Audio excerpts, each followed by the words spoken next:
I can't wait to open these. Can I open them?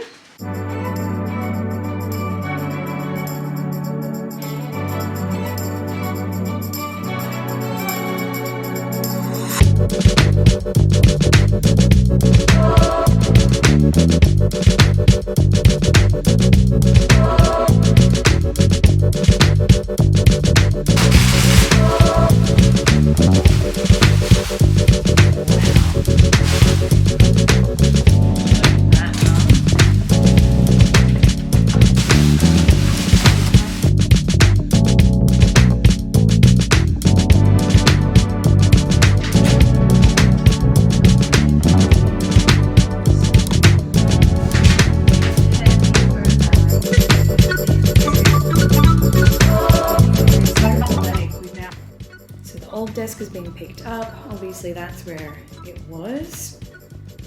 Now I have to work out what to do with all this because our new desks, our new custom ones don't arrive for about 2 weeks. See you later, old desk. He's off to a new home.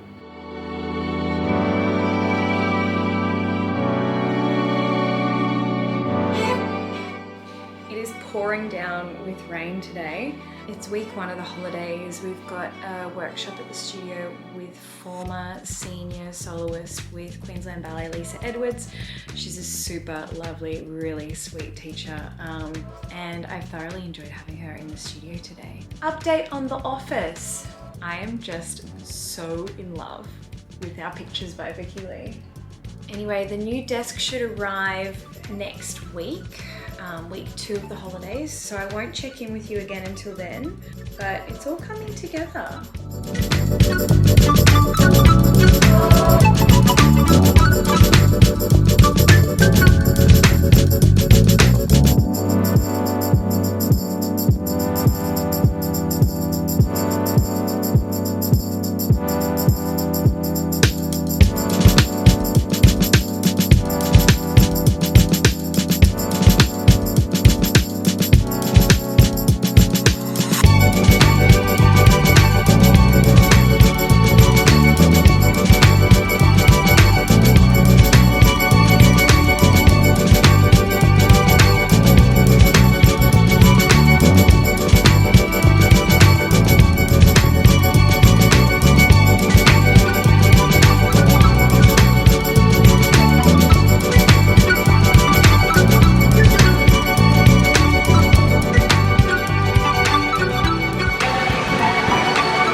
Beautiful ballerinas in there.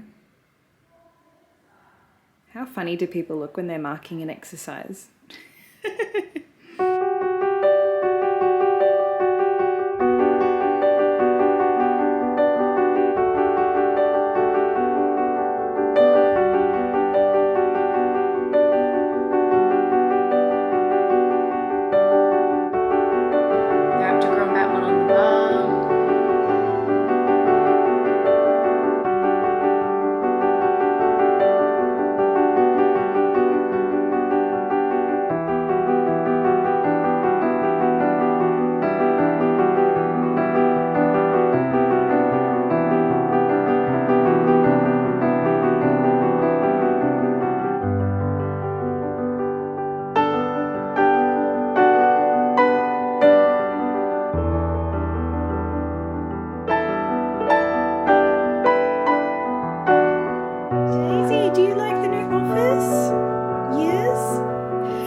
And when you sit, are you too short? Can you see into the studio?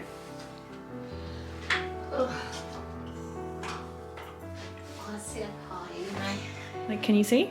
Just? Yeah, just.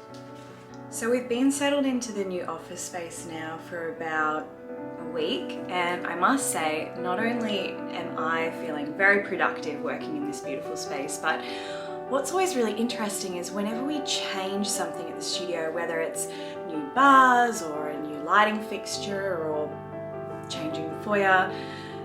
Whenever you sort of freshen something up, your clients also feel a little bit more excited to come to the studio and like you're really creating a space for them to want to come to, and that just sort of lifts the mood and the vibe of everyone, which is really interesting.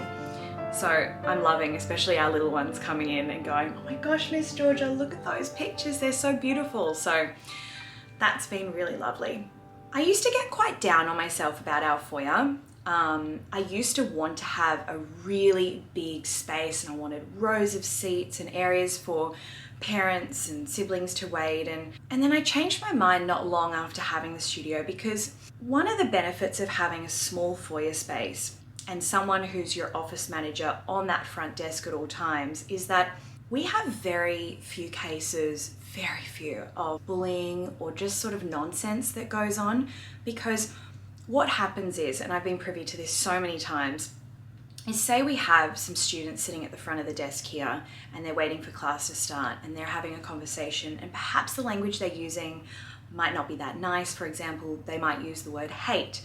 And my mum, who's the office manager, does exactly what she used to do to me as a child. She will stand up and she will look over there and she'll go, excuse me, students, girls, or boys, do we use the word hate? Is that a nice word to use? Or, should we be gossiping? Is that a nice thing to say about another person? How would that make you feel? And she has those conversations daily, all the time. And I think that is a fantastic example of how we nurture the culture that we want here at the studio. I do think for all those studios out there who might be a little bit sad about having not the space for a massive big foyer, those big foyers can be really toxic spaces. And I believe that there are so many positives to having a smaller space, because you can keep an eye on what's happening and really nurture the environment and the safe space that your students and parents, should expect from your studio. Anyway, that's my thoughts on foyers of especially, co-curricular type activities like dance. Thank you for watching this vlog. Make sure you hit subscribe, and I'll see you next Thursday.